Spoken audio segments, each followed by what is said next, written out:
아버지, 왜 이러세요? 제가 뭔 잘못했다고 이렇게 짐을 싸고 그래요? 아이 진짜 야가 왜 이리나? 아이 절로 가. 지금 바쁜 거 안 보이나? 제가 집을 나갈게요. 아이고 조용. 제가 집을 나갈게요. 이게 왜 이래라? 야 이거 왜 이리나? 그 옆마을에 연하어머니는 자기 남편하고 그래 서울 구경을 잘 다녀왔다 그러더라 야. 아니 나도 이참에 그 서울 구경 한번 가보려는데 이거 대체 왜 이래? 이래 지세 같은 게. 에? 서울 구경이요? 어디를 그렇게 갔다 왔대요? 일로 와봐라. 야 봐. 저기 한번 봐봐 저기. 저 보이나 저기? 저게 뭐 이래요? 저 있지 않은가? 시간여행강원에서 그릇 변경되잖아. 진짜로요? 그래 이야. 저 눈빛이 야 빨리 갔다. 아버지, 저도 같이 가요. 같이 가요.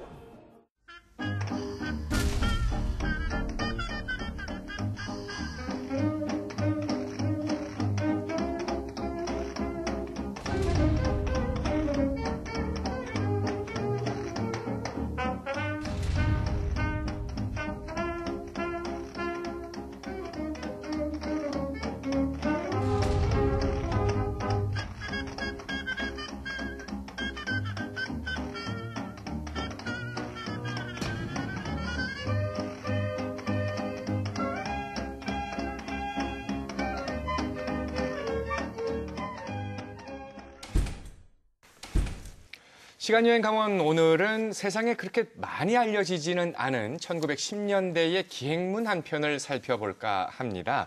강릉 할머니의 서울 구경을 담은 서유록이라는 작품입니다. 오늘 시간여행 강원 함께 하실 분들 소개해드립니다.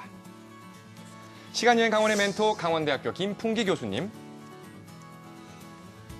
서유록의 실제 주인공을 찾아서 세상에 알린 분입니다. 강원도민일보 박미현 이사님, 시간여행 강원의 수다꾼, 호주 출신 한국인 가톨릭 관동대학교 최다미 강사님입니다. 그리고 여행을 좋아해서 세계 30개 나라를 여행하는 게 꿈인 김서영 아나운서도 함께 합니다.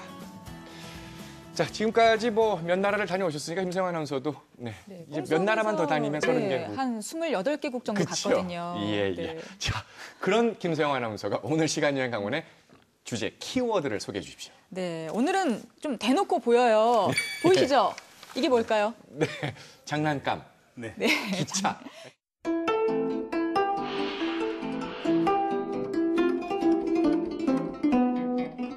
기차 하면 진짜 기차 여행밖에 저는 생각이 안 나는 거예요. 아하. 기차 여행 다니면서 막 기타 치고 하셨던 기억들 다들 있으신가요? 그걸 왜 김풍기 교수님 바라보면서 하셨을 것 같아서.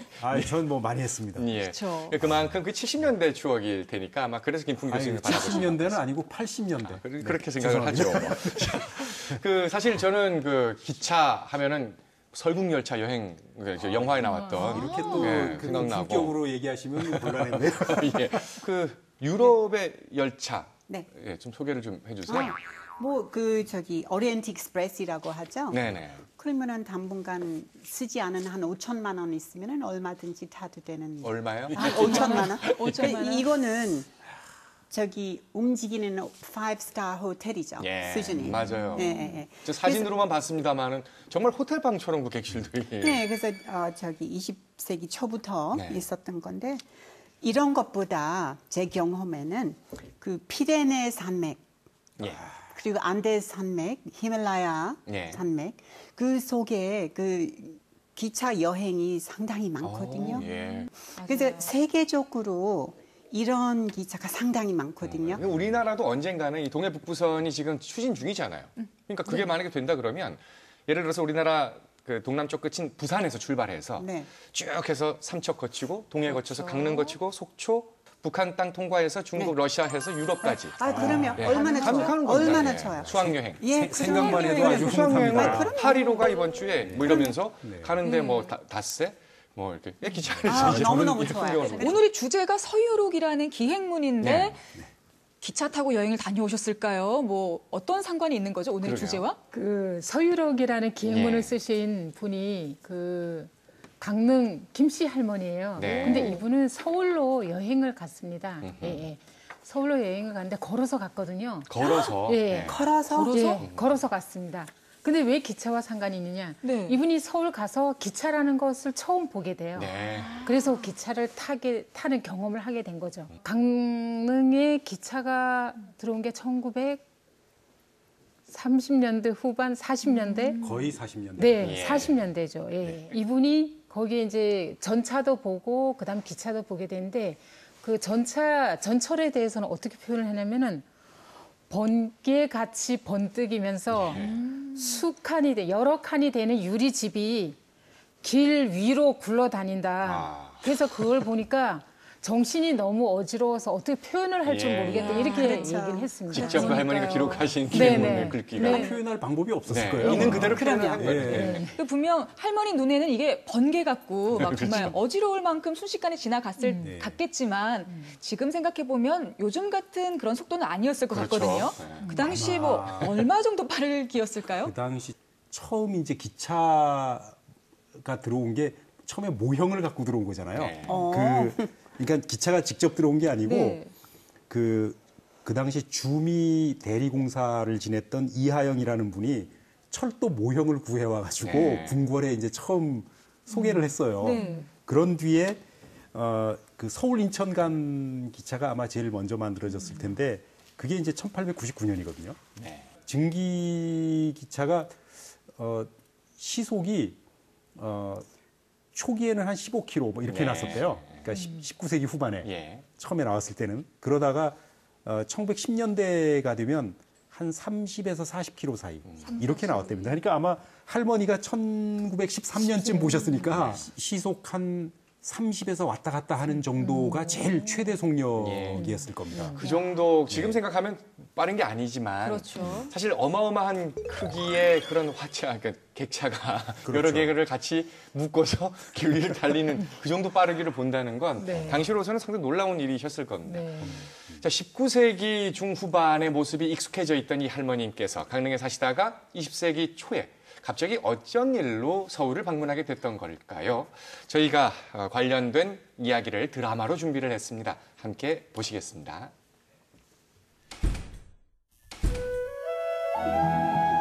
서유로 1913년 강릉의 한 부녀자가 남편과 함께 서울 구경을 하게 됐는데 구경을 마친 뒤 이를 한편의 기행문으로 써내려갔으니 이것이 바로 오늘날까지 전해지는 서유록이었다.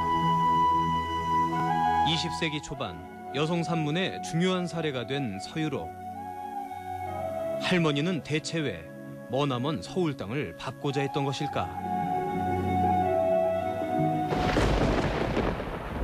그간 별다른 고생 없이 일평생을 살았던 할머니에게 근래 들어 가슴 아픈 일들이 연이어 일어나고 마는데 갑작스레 닥친 집안의 우환들로 눈물 마를 날이 없었던 할머니. 이뿐만이 아니었다.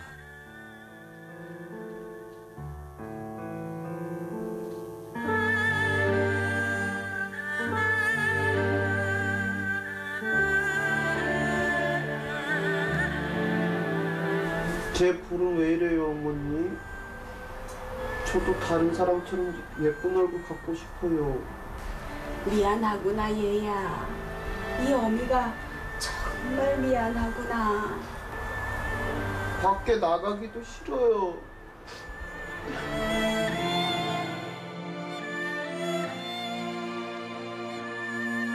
후손들의 증언에 따르면 할머니의 딸 연아 씨는 한쪽 얼굴이 조금 큰 편볼이었다고 한다.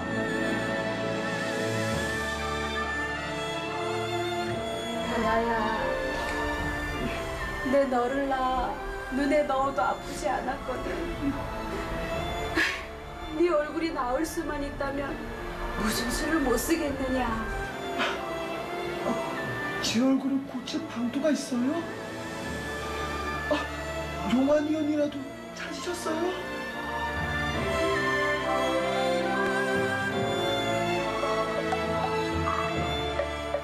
늦둥이 딸의 병을 고쳐주기 위해 고민에 빠진 할머니. 결국 550리나 떨어진 서울에 올라가 의원에게 보여주고자 마음을 먹는데 그렇지. 그래, 그거야. 아이 그래 뭔 일이래요? 남녀는 물론이고 이 나라에서 나고 자라 늙도록 서울 구경 한번 못 해본 게 참 부끄러운 일이에요.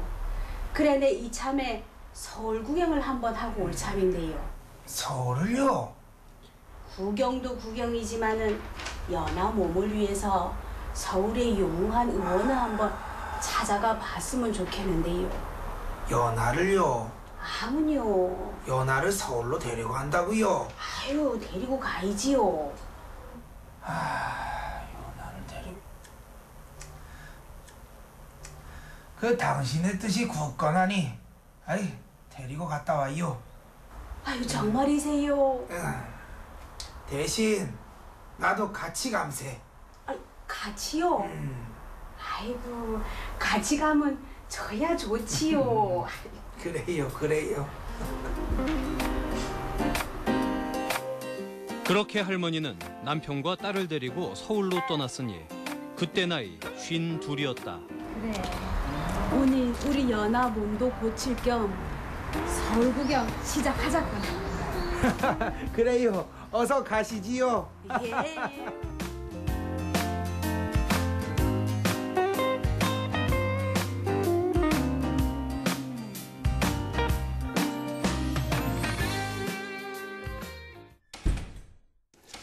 (1913년) 추석 무렵에 강릉 장현마을에 사시던 김씨 할머니가 서울로 이렇게 구경을 떠나게 됩니다. 할머님이 서울에 그렇게 걸어서 가셔서 네. 뭘 봤을까요? 그러니까 기차도 봤겠지만. 이분이 그 여행했던 데가 1913년인데요. 13년. 그때가 저희가 일제 강점이 되고 예. 나서 3년 뒤예요. 일단 서울에 가서 가장 보고 싶었던 거에 그 궁궐 유적이었던 것 같아요. 예. 예. 그래서 그 궁궐 유적들을 쭉 들어봅니다. 그래서 네. 뭐 경복궁이라든지 광화문이라든지 이분 표현에 의하면 궁성에 있는 4대 문을 다 보았다고 합니다. 네. 그래서 궁궐 유적에 갔는데 예전에 영화는 없어지고 뭐 일본 군인들만 있었다든가 이런데 유적 하나하나를 볼 때마다 그 일제 강점했던 그런 것과 교차를 예. 하는 거죠. 그러면서 또 그 근대 문명이 또 들어올 때니까 예. 뭐 그러니까 전등 밤에 또 여행을 나갑니다. 그래서 종로 거리에 뭐 우미관에 있는 예. 뭐 이런 상영하는 것을 또 본다든가 아니면 새로 근대식 뭐 벽돌집 예. 또 양업집 그런 집도 구경하고 그다음에 근대 형식으로 이제 판매되는 가게도 가보고. 근데 뭐든지 여행도 그렇지만 첫 시작이 제일 중요하거든요. 그렇죠. 이 할머니가 서울 가서 첫째 날 어떤 일정으로 이렇게 투어를 다니셨는지 궁금해요. 그게 이제 지금 이제 말씀하신 네. 것처럼 이 할머니가 이 강릉김 씨 할머니가 정말 그 호기심 대마왕이요. 대마왕 이런 거 써드립니다. 제가 대신 사거든요. 네, 죄송합니다. 마왕이라니. 호기심 대천사였던 것 같습니다. 예, 좀 이상합니다. 예, 천사가 됐네요. 굉장히 그 호기심이 많으셨던 분이고 새로운 문물에 대한 그 관심이 많으셨던 것 같아요. 예. 그리고 이제 그 이 서유록에 보면은 뭐 시어머니한테 황성신문 읽어드렸다 이런 걸 보면 그 이미 개화된 문물에 대해서 상당히 그러니까 간접 경험은 많으셨던 분 같아요. 이제 그런 분인데 이분이 이제 그 8월 3일 날 이제 강릉을 출발하거든요. 그래가지고 그 8월 12일 날 망우리를 넘어서 뭐 동대문을 지나서 뭐 이렇게 이제 들어갔다 이렇게 나와요. 그러니까 서울은 이제 13일부터 보셨긴 하셨을 텐데 처음에는 며칠은 쉬어요. 그러니까 열흘 동안 오셨으니까. 맞네요. 그래가지고 예. 그러니까 보약을 지어 그렇죠. 예, 보약 지어 드셨다 보약을 그러거든요.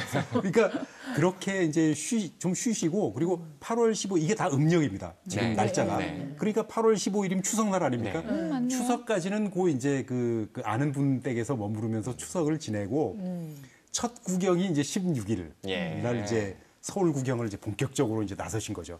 나섰는데 저는 이거 보면서 굉장히 상징적이었던 게 제일 처음으로 보러 가신 데가 경복궁이에요. 네. 그러니까 경복궁이라고 하는 데가 이렇게 생각해 보면 정말 왕조의 영광이 서려 있는 곳이라고 우리가 뭐 보통 표현합니다마는 이미 왕이 사는 어떤 궁궐로서의 기능은 사라지고 예. 거기에 이제 다른 게 들어선 거죠. 뭐 그래서 뭐 근정전도 가보고 뭐 경회로도 구경하고 뭐 이러거든요, 첫날.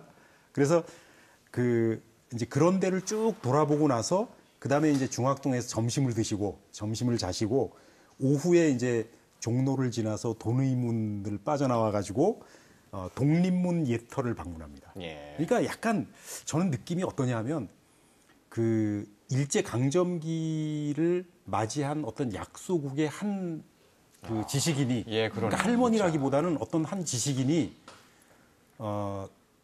정말 의미 있는 곳을 하나하나 짚어가면서 다니는 느낌이 들어요. 저는 그러니까요. 만약에 저였으면 압구정 먼저 갔다가 뭐 명동 갔다가 뭐 백화점 갔다가 그럴 것 같은데 뭐 클럽을 저녁에는 그러면 굳이 수유록을 안 남기셔도 됩니다.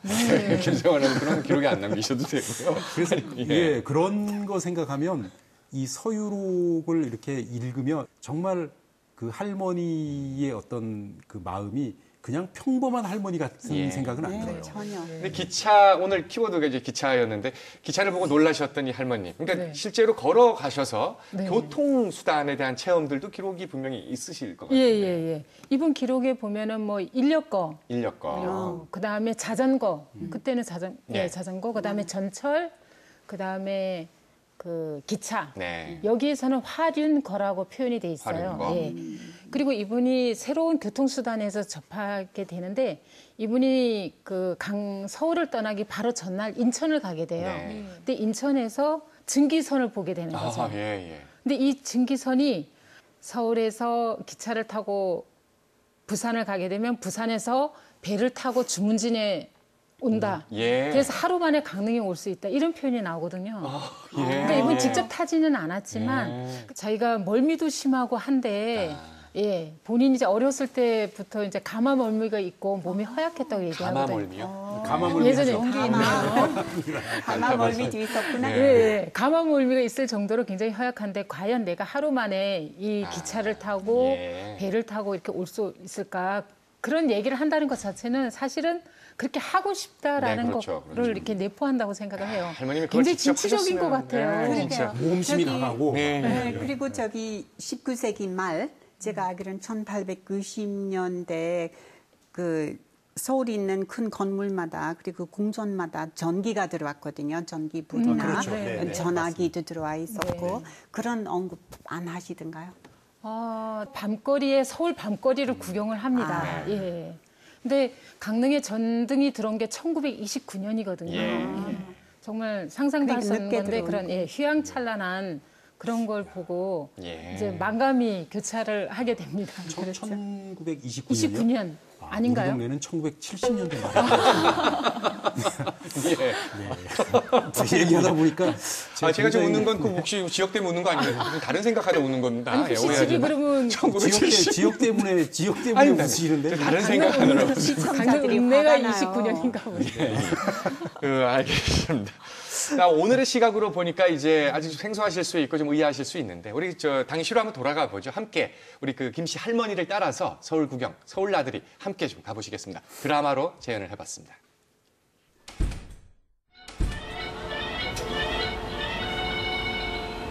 집을 나선 지 꼬박 열흘, 드디어 서울에 도착한 할머니.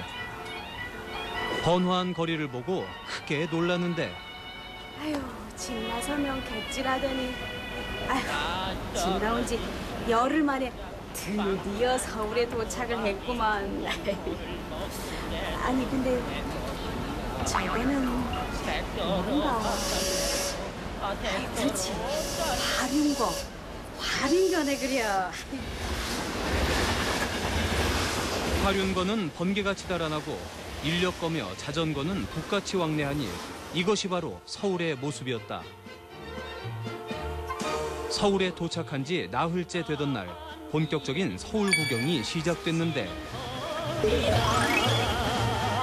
제일 먼저 경복궁 구경코자 중학다리 건너서서 육주 앞에 다다랐으니 아이고 전 꽃피는 저기 네 글자세.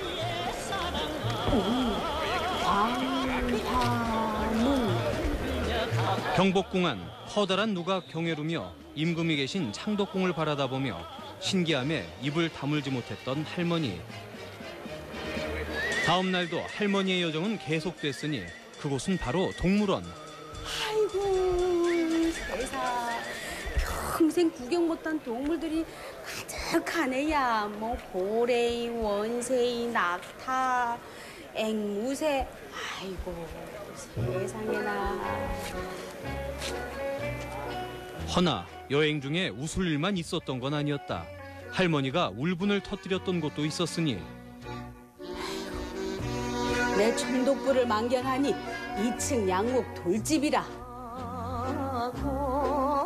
조선 총독부 건물을 보자 갈수록 극악해지는 일제의 정착에 분한 마음을 참기 힘들었던 할머니.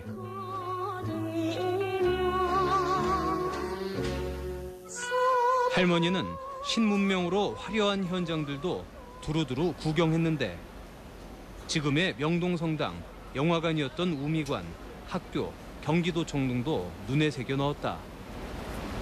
시간은 흘러 어느새 여행의 마지막 날. 할머니는 종로에 나가 전차를 타고 남대문에 도착했고 할머니가 찾은 곳은 춤과 노래로 흥겨운 연흥사.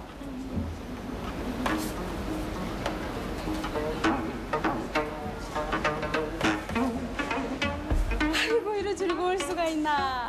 내가 서울 땅을 밟아갖고는 기생소리하고 광대가 땅재주 부리는 거를 보니 이래 즐거울 수가 있나. 아이고 좋네. 아이고 즐겁구나.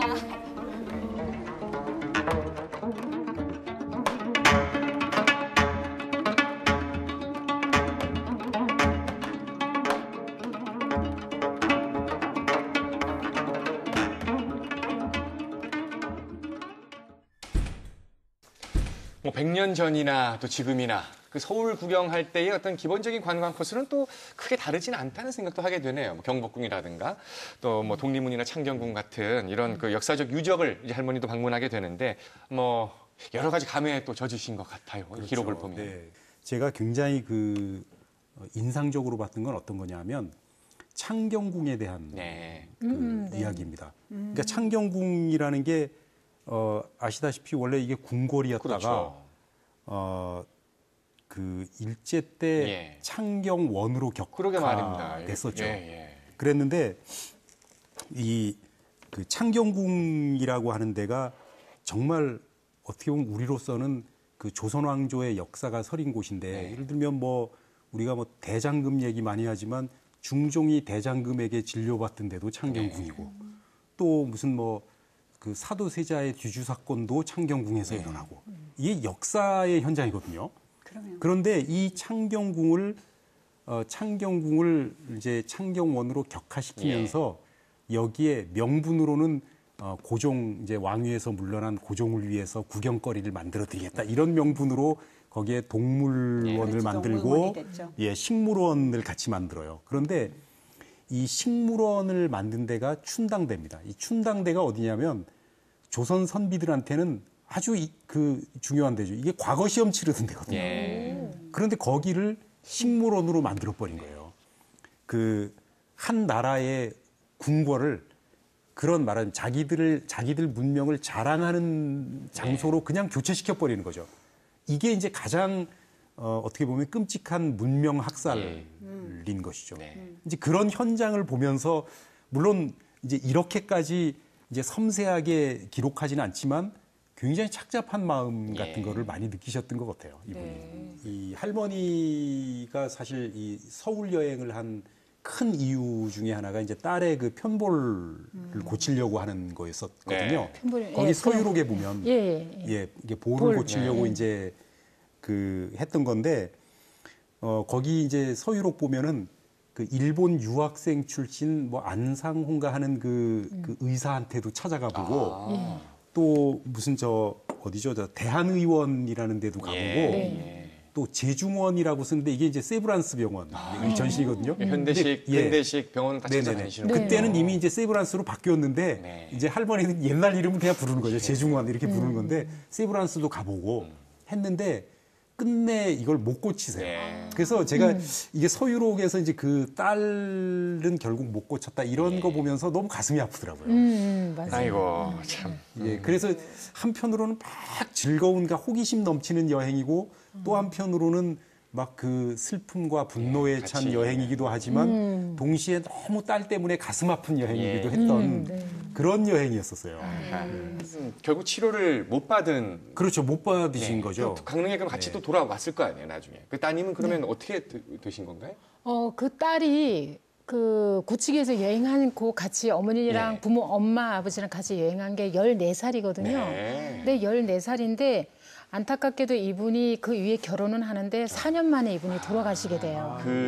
서울을 다녀오신 이후 돌아와서 4년 만에. 네네. 너무 안타깝죠. 아이고, 이런 또 안타까움까지 또 우리가 느껴보게 되네요. 네, 근데 지금 벌써 할머니가 서울 구경 갔다 오신 게 100년쯤 전이잖아요. 그렇죠. 그러면 100년 전이랑 지금이랑 관광 코스가 비슷할 것도 같기도 하고 또 굉장히 다를 것도 같거든요. 그렇겠죠. 네, 그래서 할머니가 가셨는데 요즘 사람들이 봤을 때는 저기를 왜 갔지 싶은 곳들도 있을 것 같아요. 교육시설. 학교를. 예. 근데 이분이 거기를 둘러보게 된 작은 에피소드가 있었어요. 네. 그게 뭐냐면은, 이분이 아까 얘기했는데 그 중학동에 그 친정적으로 일가 친척인 김혜진이라는 분 가족이 살고 있었어요. 네. 그래서 거기서 추석을 보내면서 여기서 1박을 하게 되는데 거기에서 그 집 딸이 여학교를 다니고 있었어요. 그래서 자기 딸 연아는 볼 고치기 위해서 갔던 연아는 집에서 그냥 있는데 그 또래 아이는 여학교를 다니는 거예요. 그러니까 그때 딸이 궁금하니까 그 친척되는 그 여학생에게 이게 물어보는 거예요. 학교 생활이 어떻느냐, 뭐 과목은 뭐뭐 배우느냐 이런 걸 쭉 물어봅니다. 근데 그 얘기를 듣고 있다가 이 강릉 김씨 할머니가 이제 또 더 궁금한 거죠. 과목에서 뭐 산술은 뭘 가르치느냐, 뭐 한문은 왜 배우느냐, 한문 잘한다고 하면은 직접 한번 써봐라 이러면서 굉장히 관심을 보여요. 그러면서 이분이 강릉에도 좀 여학교가 있었으면 좋겠다. 그래서 내가 학교를 이렇게 설치하고 싶은데 세우고 싶은데 과연 나랑 같이 뜻이 같이 할 사람이 있는지 그게 문제다. 그리고 또 가장 큰 문제는 재정을 모으는 게 아니겠는가. 이분이 이런 얘기를 합니다. 그래서 그 연장선에서 그런 여학교들을 뭐 진명여학교, 그 사범학교, 초등학교, 지금 나이면 초등학교, 중학교 뭐 이런 거를 전부 다 이렇게 둘러보는 되는 거죠. 지금 이 이야기 속에도 나오고 있습니다만은 이 김씨 할머니는 학교 교육에 관심을 갖고 또 특히 또 여학교, 그러니까 여학생 교육에도 관심을 갖게 됩니다. 그럼 당시에 우리 지역의 교육 환경은 어땠길래 과연 할머님이 그런 관심을 가졌을까? 당시의 지역 교육의 환경을 한번 화면을 통해서 더듬어 보겠습니다. 우리나라 최초의 근대식 교육시설은 어딜까요? 전국 곳곳에 근대적인 학교가 생긴 건 또 언제일까요? 할머니가 서울 구경을 하며 학교를 그렇게 부러워했던 이유는 무엇일까요? 우리나라의 최초의 근대 시설은 뭐 잘 알다시피 그 1883년에 그 원산 지역에 세워진 원산학사가 최초의 근대식 교육기관이죠. 1883년부터 들어서기 시작한 근대식 교육시설은 서울 같은 대도시 위주로 빠르게 확산됩니다. 하지만 모든 국민이 근대식 교육을 받을 수 있게 된 건 일제강점기에 접어들어서죠. 당시 학교는 지금과는 달리 입시 위주의 교육이 아닌 실용 과목 위주로 수업이 진행됐습니다. 특히 지리나 세계사 같은 서양의 정보를 주로 가르쳤죠.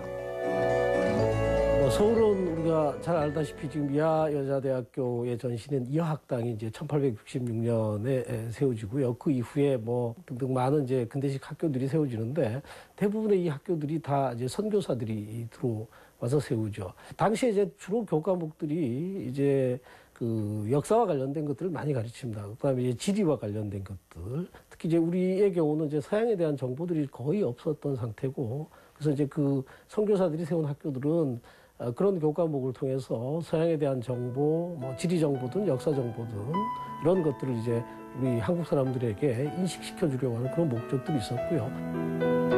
학교가 대도시 위주로 들어서는 건 어쩌면 당연한 일인데 당시 강원도의 상황은 어땠을까요? 이 원산학사의 영향이었는지 모르지만 이 강원도에서 그 근대학교가 가장 먼저 또 설립되는 게 이 통천 지역입니다. 통천 지역에 이제 송정학교가 가장 먼저 세워진다라고, 특히 여학교로서는 물론 그 영향으로 뭐 원주, 강릉, 홍천, 뭐 양양 이런 지역에 순수 여학교는 아니지만 많은 근대식 학교들이 세워지게 됩니다.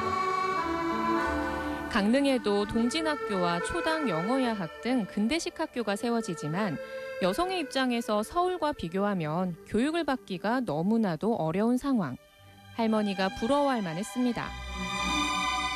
또 일제강점기의 학교는 식민 지배를 강화하기 위한 교육을 했으니 어쩌면 할머니가 원했던 학교는 광복 이후에나 만들어진 것 아닐까요?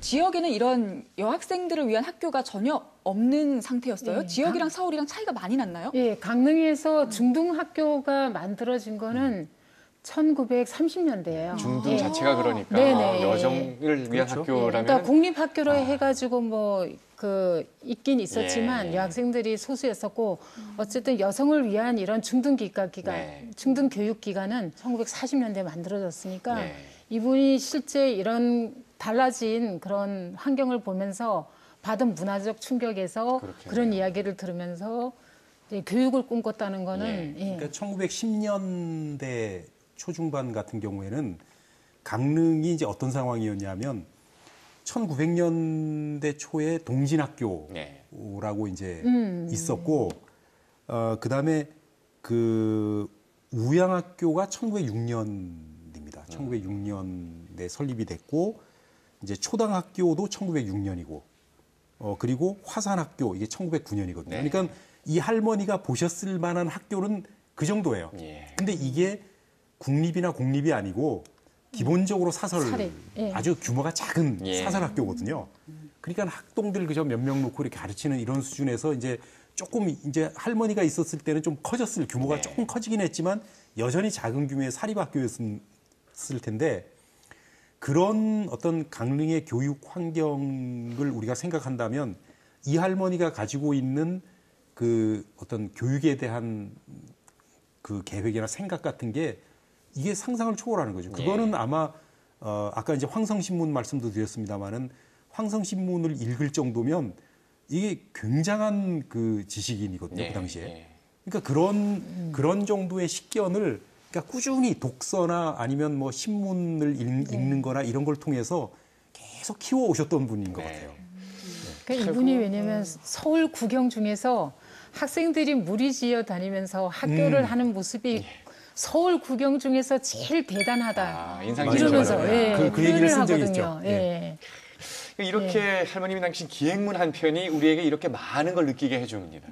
서양에 혹시 뭐 이런 여성 작가의 기행문 뭐 이런 게 뭐 있을까 싶긴 합니다만 혹시 있을까요? 뭐 많았죠. 유럽은 많았습니까? 저기 비트릭스 포터라는 사람 아세요? 모르겠네요. 피터 라빗이라는 작품. 피터 라빗 토끼. 그분은 이제 그냥 걸어서 여행하는 사람은 많았죠, 당연히. 그런데 이제 기차 여행 이분이 해마다 기차 여행 두세 번 했어요. 그리고 그 기록도 많이 남겼어요. 이 서유록을 쓰신 분 강릉 김씨 할머님 이제 사시던 곳이 이제 장현마을입니다. 강릉에 계시는 분들은 아마 모산 쪽이라고 그러면 아실 것 같고 지금 장현 저수지가 있는 바로 그곳인데요. 그곳에 저희 제작진이 직접 다녀왔습니다. 김씨 할머니의 흔적을 함께 더듬어 보겠습니다. 서유록의 저자 김씨 할머니의 흔적을 찾아 나선 길. 시내에서 남쪽으로 시골길을 따라 조금만 더 가면 커다란 저수지가 나타나는데요. 이곳이 강릉 김씨 할머니가 사셨던 곳이라고 하니 상전벽해가 따로 없네요. 내가 여기 앉아가지고 14살 때 얼마나 울었다고요. 왜 14살 때 왜 울었어요? 집이 저기 물속에 잠기는 거 보고 우리 집을 뒤큰대기라고 이랬잖아요. 왜 뒤큰대기라고 했나 하면 우리 집이 뒤에 딱 뻗치고 있고 작은 댁들이 앞으로 다 한 3, 40호가 있었어요, 집이. 그래가지고 우리 집이 제일 뒤에 있으니까 뒤큰대기라 그랬어요. 할머님이 돌아가신 후 마을은 수몰돼 저수지가 됐고 남은 가족은 저수지 인근 이곳에 새 집을 짓고 살았습니다. 옛 저택에서 할머니와 9살까지 함께 살았던 최용인 어르신에겐 추억이 깃든 장소입니다.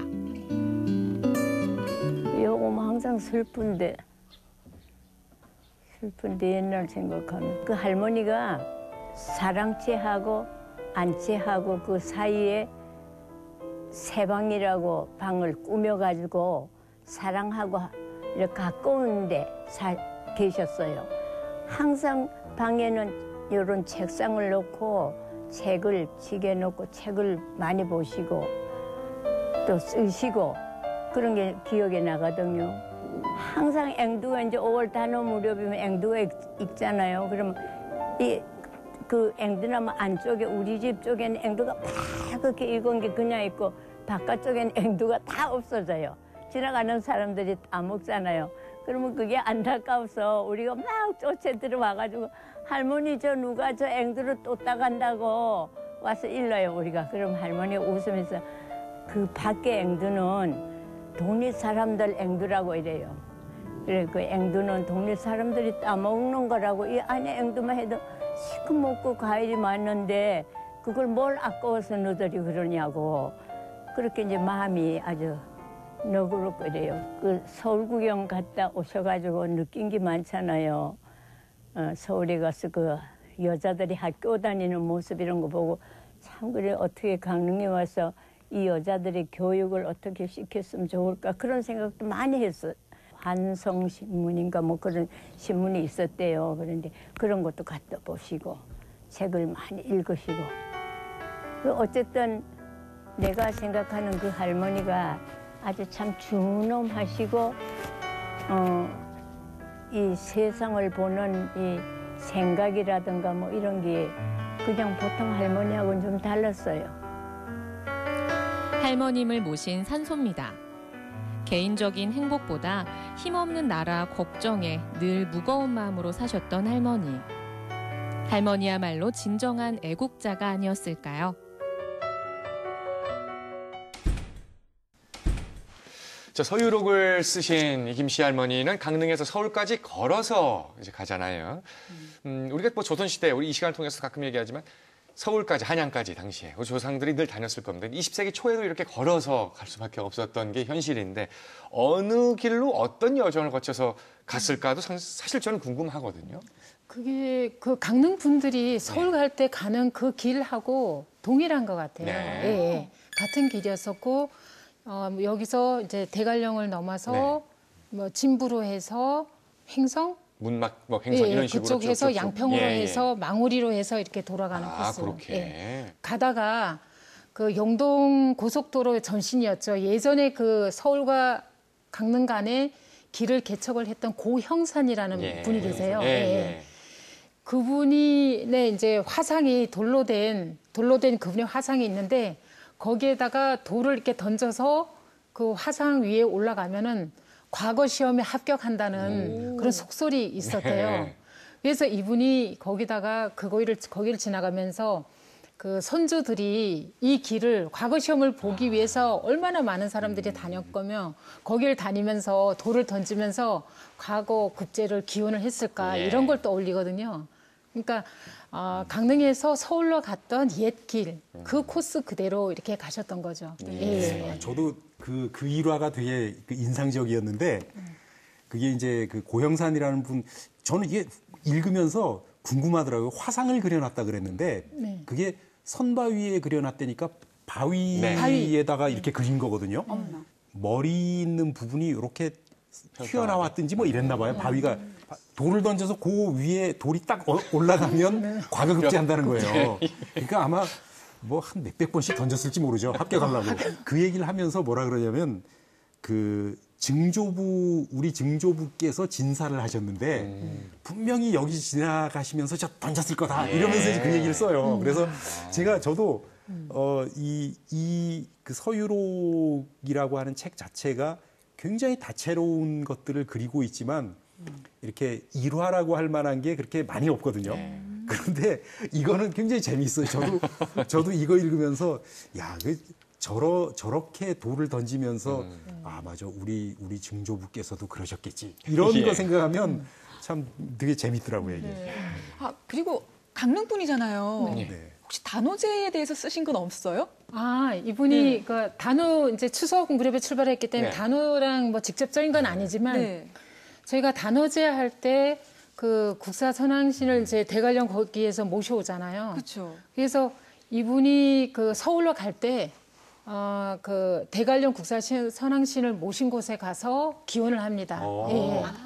그게 아마 이쪽 영동권에 계신 분들은 그렇죠. 꼭 대관령을 지나서 먼 길을 갈 때 거기에 들려서 기원을 했던 것 같아요. 그래서 단오제가 여기 이 신을 모셔와서 열리는데 최근 몇 년 동안 폐지가 됐었다. 전혀 폐지가 됐었다 하면서 이 안타까움을 드러내는 장면이 나옵니다. 예. 강릉 할머님이 분명하네요. 네, 그렇죠. 그러니까 폐지됐던 게 이제 제 생각에는 일제 강점기로 접어들면서 일본 사람들이 모이지 못하게 하면서 그 억지로 못하게 했잖아요. 아마 그때 기록인 거예요. 그러면서도 이 대관령을 넘기 전에 이게 성황신에게 찾아가서 기도를 기원을 한다는 것은 분명히 강릉 할머님이시다. 100%입니다. 이게 뭐 단순한 기행문 이렇게만 치부할 게 아니라 이건 정말 엄청난 문학적 가치뿐만 아니라 역사적인 가치들도 포함하고 있는 것 같습니다. 그렇죠. 김훈 교수님께서는 뭐 어떻게 보십니까? 이 가치, 서유록이 갖는 가치 분명히 있는 거죠. 이게 이제 지금은 우리가 뭐 이렇게 왔다 갔다 하는 게 비교적 자유롭지만 뭐 불과 몇십 년 전만 해도 다른 지역을 여행한다는 게 정말 보통 결심을 하지 않으면 어렵잖아요. 이제 그런 시절이었는데 이 서유록의 경우에는 이게 그 시대 우리나라의 어떤 그 정치, 뭐 경제, 사회, 문화 전방위에 걸쳐서 아주 흥미롭게 그리고 그 당시에 초점이 될 만한 것들을 다 다루고 있어요. 그러니까 문제점이 될 만한 것들을. 그러니까 그런 점에서 보면 어떤 문화사의 한 그 증거로서도 소중한 기록이지만 문학사에서도 이거는 정말 특기할 만한 작품이라고 생각을 합니다.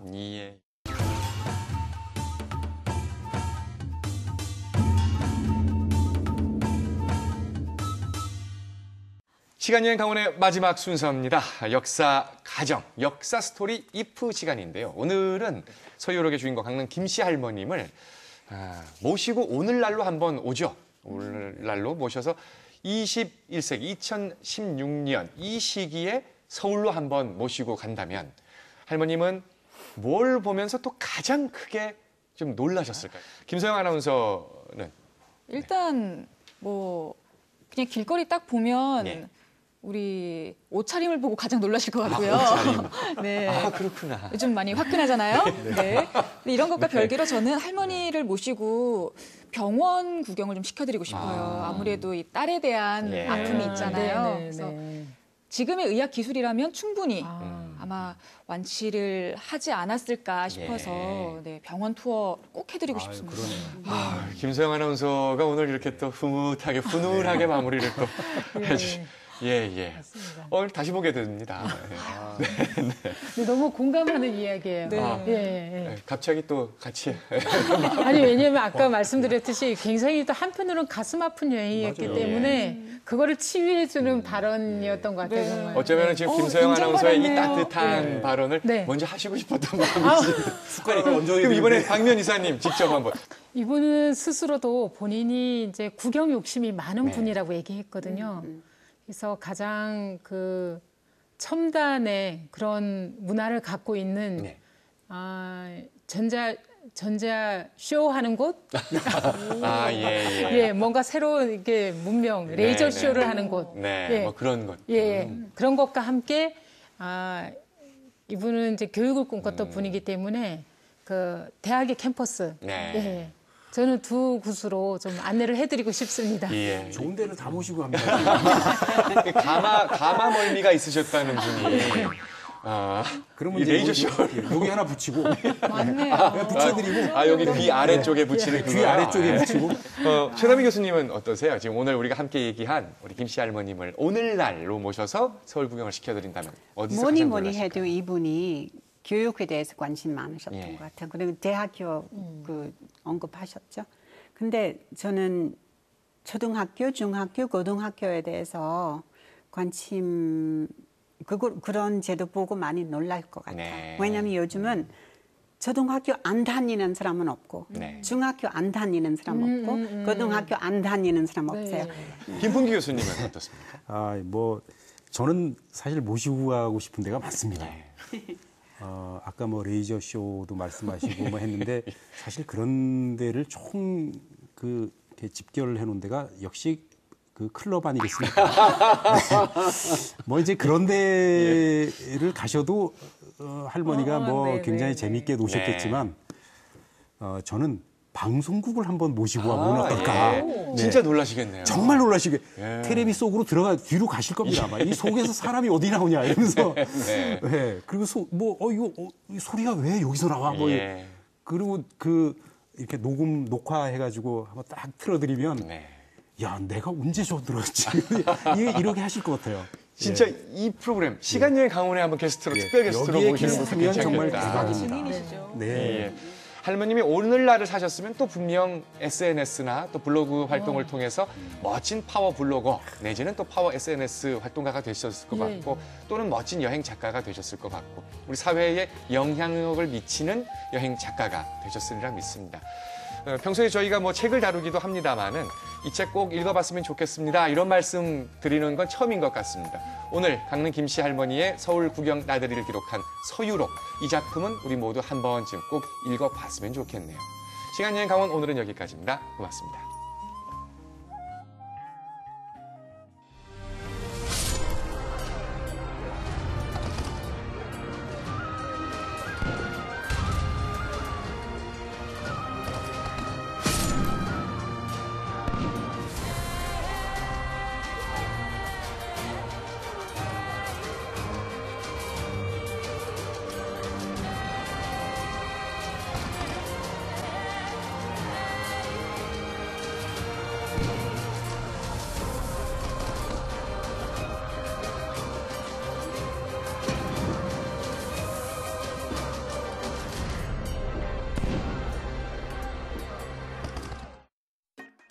아유, 남녀는 물론이고.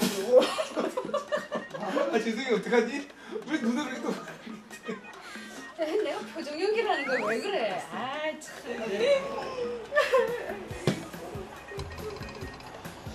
죄송합니다. 죄송해요. 김 다 뺐는데 죄송해요. 마이크.